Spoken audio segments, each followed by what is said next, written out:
আজ যেন দিনটা কেমন, সেই ঝলমলে রোদ থেকে মন খারাপের মেঘলা দুপুর।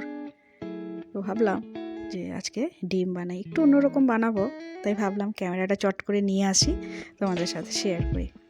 তো প্রথমে এখানে আমি ডিমটা আর আলুটা একটু ভাজা ভাজা করে নিচ্ছি। ডিম সিদ্ধ আগে দুটো করা ছিল, কিন্তু আসলে এটা আমি গোটা ডিম দিয়ে বানাবো না, একটু অন্যরকম করে বানাচ্ছি, অনেকেই হয়তো খায়। যাই হোক, আজকে আমিও বানাচ্ছি, তাই ভাবলাম তোমাদের সবার সাথে শেয়ার করি। চলো আরম্ভ করি।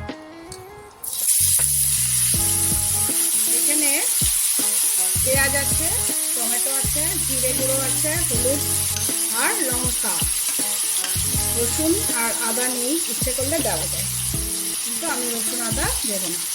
মানে আমি এটা মাংসের মতো করতে চাইছি না, শুধু পেঁয়াজ দিলাম। এখন একসাথে জিরেটাও আমি দিয়ে দিয়েছি, জিরের গন্ধ যাতে হয়। তো এটাকে ভালো করে এখন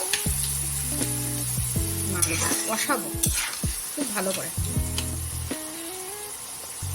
সব মেখে চটকে আমি সুন্দর করে দিয়েছি, যাতে খুব ভালো করে মশলাটা মিশে যায়, সব একসাথে মাখা। আলু আর সেদ্ধ ডিমটা আমি দিয়ে দিলাম। এখন দিয়ে দিলাম জল। ডিম এখন এইভাবে ভেঙে ভেঙে দিব। আমরা আগে দুটো ডিম ছিল, এখন আরো 3টে ডিম দিয়ে দিব। তো এই যে এরকম করে ডিম দিয়ে দিলাম। ডিমটা পুরো মাখা মাখা হয়ে যাবে, ভীষণ মজা। সবসময় তো একরকমই খাই, আচ্ছা আজকে একটু এগ তরকার মতো খাই। এগ তরকাতে তো এগটাকে ঝুড়ি ভাজা করে হয়, আমি আজকে ডাইরেক্টই ডিমটা দিয়েছি। হয়ে যাক, দেখা মোটামুটি মাখো মাখো হয়ে আসছে। এই যে কুসুমটা, এটাও আস্তে আস্তে শক্ত হবে, এই যে স্টিফ হবে, এরকম খুব সুন্দর কিন্তু লাগছে দেখতে ব্যাপারটা। এখন প্রায় তো হয়েই আসছে, তাই একটু কারুকার্য করে দিই। কারুকার্য মানে এই যে কারুকার্য, শীতের দিনের এটাই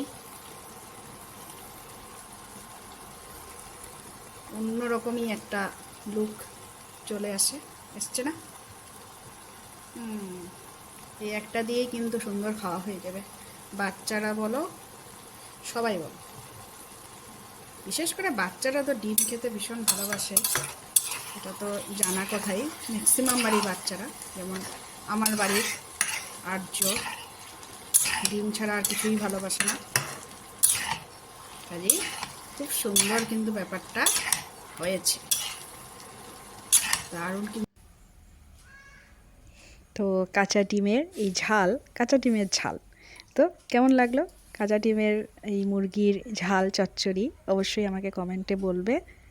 ভালো লাগলে একটা লাইক অবশ্যই করবে, আর ভালো লাগলে আমার পেজটা ফলো করবে। চলো আজকের জন্য এতটুকুই, অন্য একটা রেসিপি